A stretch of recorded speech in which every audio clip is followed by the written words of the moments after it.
അമേരിക്കയിലേക്ക് ഹാർട്ട് ഓപ്പറേഷന് പോയി ഇന്ത്യയിലേക്ക് തിരിച്ചു വന്ന ഒരു മുഖ്യമന്ത്രി കാണുന്നത് തൻ്റെ സീറ്റിൽ മറ്റൊരാൾ ഇരിക്കുന്നതാണ്. ഇതൊരു സിനിമാ തിരക്കഥയല്ല.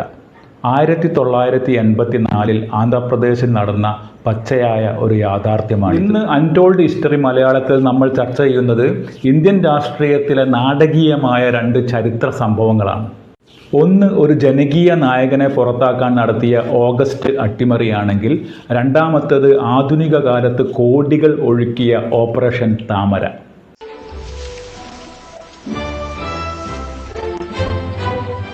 ഈ 2 സംഭവങ്ങളിലും വില്ലനായത് റിസോർട്ട് പൊളിറ്റിക്സ് എന്ന നിഗൂഢ രാഷ്ട്രീയ തന്ത്രമാണ്. ഇന്നിതിവിടെ പറയാൻ കാരണം, ഏറെ കൊട്ടിഘോഷിക്കപ്പെടുന്ന ഇന്ത്യൻ ജനാധിപത്യം ഒരു ദുർബലമായ അവസ്ഥയിലൂടെയാണോ കടന്നു പോകുന്നത് എന്ന ആശങ്ക മറ്റു പലരിലേക്കും പടരുന്നുണ്ടോ എന്നറിയാനാണ്.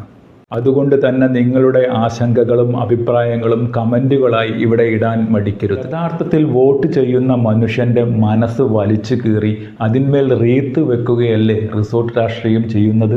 നമുക്ക് ചരിത്രത്തിലേക്കൊന്ന് ഇറങ്ങിച്ചെല്ലാം. 1984 ഓഗസ്റ്റ് 16.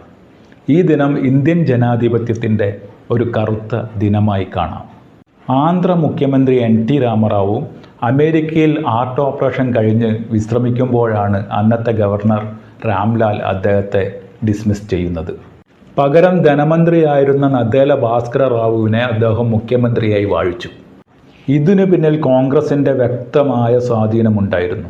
ജനാധിപത്യത്തിൻ്റെ കൊലപാതകമെന്നാണ് അന്ന് ഈ സംഭവത്തെ മാധ്യമങ്ങൾ വിശേഷിപ്പിച്ചത്.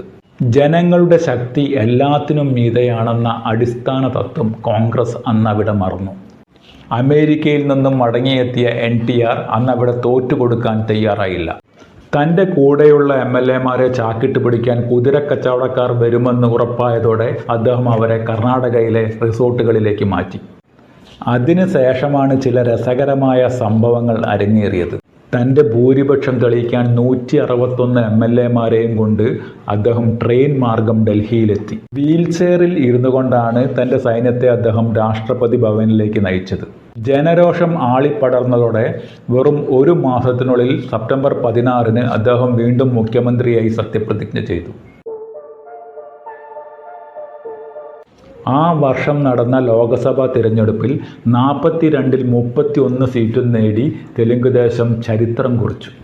ഒരു പ്രാദേശിക പാർട്ടി ഇന്ത്യയിലെ പ്രധാന പ്രതിപക്ഷമായ ഏക നിമിഷം കൂടിയായിരുന്നു അത്. ഇനി നമുക്ക് 2019 വരാം. അന്ന് കർണാടകയിൽ നടന്നത് ഇതിലും വലിയൊരു ഹൈടെക് കളിയായിരുന്നു. കോൺഗ്രസ് JDS സഖ്യ സർക്കാരായിരുന്നു അന്ന് കർണാടക ഭരിച്ചിരുന്നത്. ഇവരിൽ 17 MLA-മാർ രാജിവെച്ച് മുംബൈയിലെ റിനൈസൻസ് റിസോർട്ടിലേക്ക് അപ്രത്യക്ഷരായി. ഓരോ MLA-ക്കും വാഗ്ദാനം ചെയ്യപ്പെട്ടത് 25 കോടി മുതൽ 50 കോടി രൂപ വരെയാണ്. ഈ ജനാധിപത്യ ധ്വംസനത്തെയാണ് ഓപ്പറേഷൻ താമര എന്ന് ഓമനപ്പേരിട്ട് വിളിക്കുന്നത്. കർണാടകയിലെ കരുത്തനായ കോൺഗ്രസ് നേതാവ് DK ശിവകുമാർ മുംബൈയിലെ റിസോർട്ടിന് മുമ്പിൽ മഴയത്ത് മണിക്കൂറുകളോളം കാത്തുനിന്നു.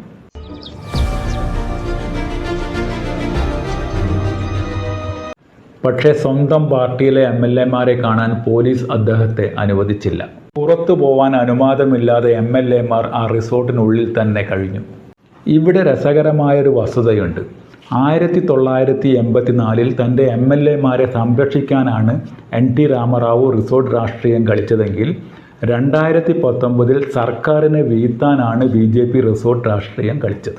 2 വ്യത്യസ്ത ലക്ഷ്യങ്ങൾക്കായി റിസോർട്ട് അങ്ങനെ ഉപയോഗിക്കപ്പെട്ടു. കർണാടകയിൽ അവസാനം കുമാരസ്വാമി സർക്കാർ വീണു. യെദ്യൂരപ്പ കർണാടകയുടെ മുഖ്യമന്ത്രിയായി. ജനാധിപത്യം എങ്ങനെയാണ് റിസോർട്ട് റൂമുകളിൽ ലേലത്തിൽ വെക്കപ്പെടുന്നത് എന്നതിൻ്റെ ഉത്തമ ഉദാഹരണമാണ് ഈ സംഭവം. സുഹൃത്തുക്കളെ, 1984-ലെയും 2019-ലെയും സംഭവങ്ങൾ തമ്മിൽ വ്യത്യാസമുണ്ട്. 84-ൽ ജനങ്ങൾ തെരുവിലിറങ്ങി ജനാധിപത്യം വീണ്ടെടുത്തുവെങ്കിൽ ഇന്ന് റിസോർട്ട് രാഷ്ട്രീയം പണം കായ്ക്കുന്ന മരമായി മാറിയിരിക്കുന്നു. വോട്ട് ചെയ്യുന്ന ജനങ്ങളല്ല, മറിച്ച് MLA-മാരെ ഒളിപ്പിക്കാൻ കഴിയുന്ന റിസോർട്ടുകളാണ് പലപ്പോഴും ഭരണകൂടങ്ങളെ തീരുമാനിക്കുന്നത്. നിങ്ങൾ എന്താണ് കരുതുന്നത്? ഈ റിസോർട്ട് സംസ്കാരം ഇന്ത്യൻ ജനാധിപത്യത്തിന് ഗുണമാണോ ദോഷമാണോ? നിങ്ങളുടെ സത്യസന്ധമായ അഭിപ്രായം താഴെ കമൻറ്റ് ചെയ്യൂ.